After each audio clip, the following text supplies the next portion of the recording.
And now on to Karnataka. There is reportedly a push for a leadership reshuffle in the state. Now, a late-night meeting in New Delhi between Congress President Mallikarjun Kharge and several Karnataka Congress leaders who are loyal to the Deputy CM DK Shivakumar has now intensified the ongoing speculation about a possible shift that could come in the state's leadership. Now, rejecting claims that his supporters were in fact pressurizing the High Command to make him the next Chief Minister under a power-sharing formula, DKS said that making a group is not in my blood. All 140 MLAs are my MLAs.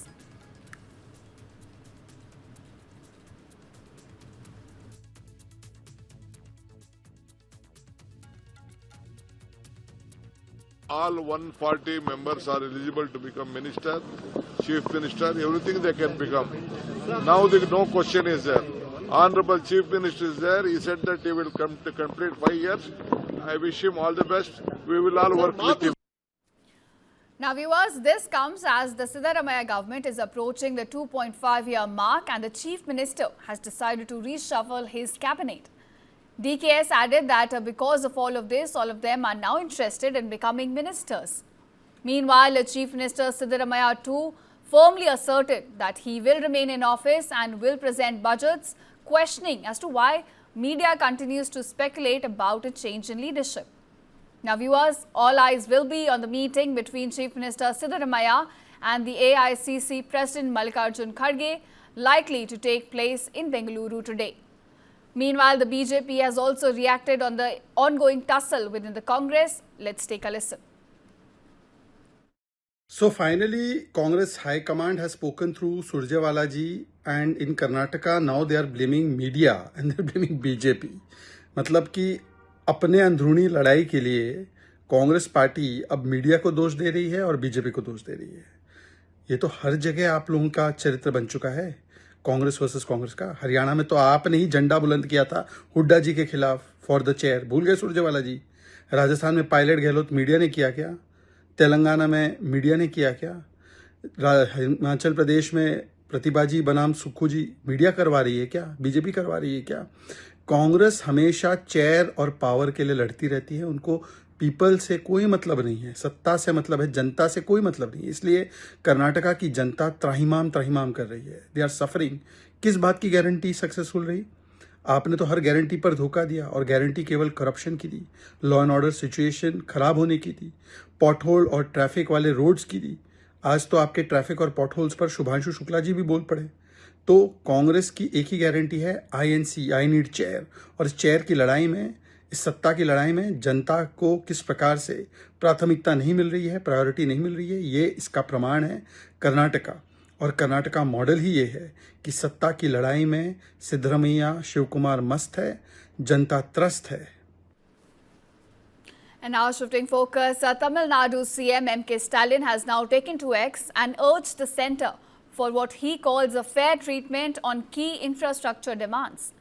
Now, in a very pointed post addressed to the Prime Minister Narendra Modi, Stalin said that he has repeatedly sought metro rail projects for Coimbatore and Madurai in written memorandum as well as in personal meetings, but the proposals have once again been rejected. Stalin calls this a disappointment for the people of Tamil Nadu, stressing that the state is one of India's strongest economic contributors. He says these metro corridors are vital growth engines, not just for Tamil Nadu, but for the country's overall development as well. He adds that the state expects objectivity and fair treatment and stands ready to meet the Prime Minister with his team to explain why these projects are critical for the state.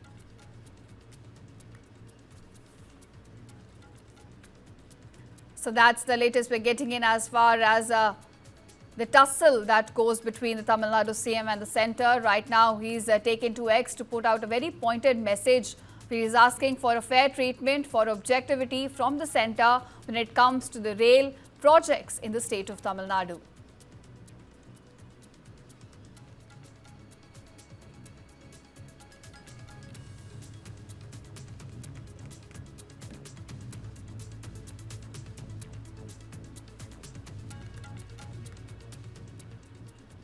And now, in a wedding story straight out of the movies, a Kerala bride tied the knot from a hospital bed.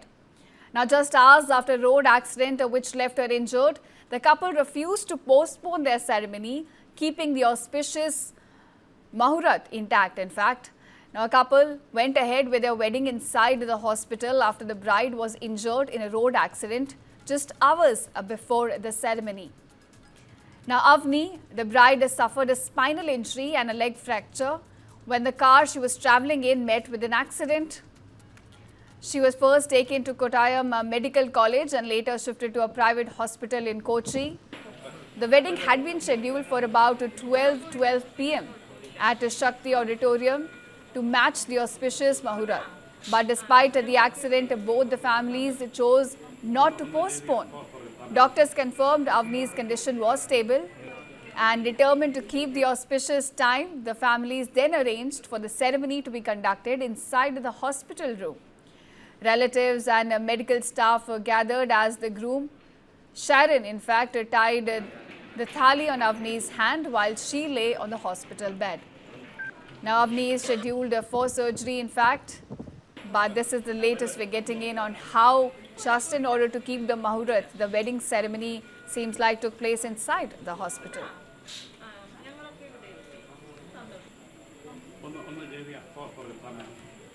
And now, Pope Leo on Friday corrected a technical glitch in a 2023 Vatican law that became problematic after Pope Francis appointed the first ever woman to lead the Vatican city-state administration. Now, Leo amended the law to remove a clause stating that the president of the Vatican city-state administration must be a cardinal. This issue emerged after Francis in February named Sister Raffaella Petrini, a 56-year-old Italian nun, as the president of the city-state, a historic first since all previous governors had been priestly cardinals.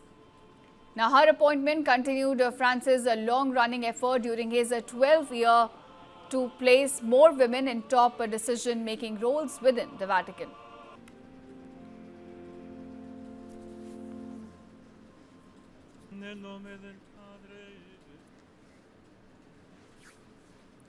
Now on to US, a major political jolt. Marjorie Taylor Greene, once a top ally of President Donald Trump, has now announced that she is resigning from the House of Representatives.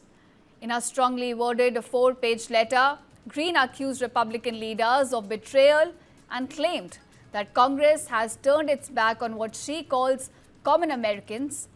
In fact, she also took aim at what she described as a MAGA, Big Pharma and the military-industrial complex. Greene said years of personal attacks, pressure on family and constant party infighting has now pushed her to step away. In her words, and I quote her here, "I refuse to be a battered wife."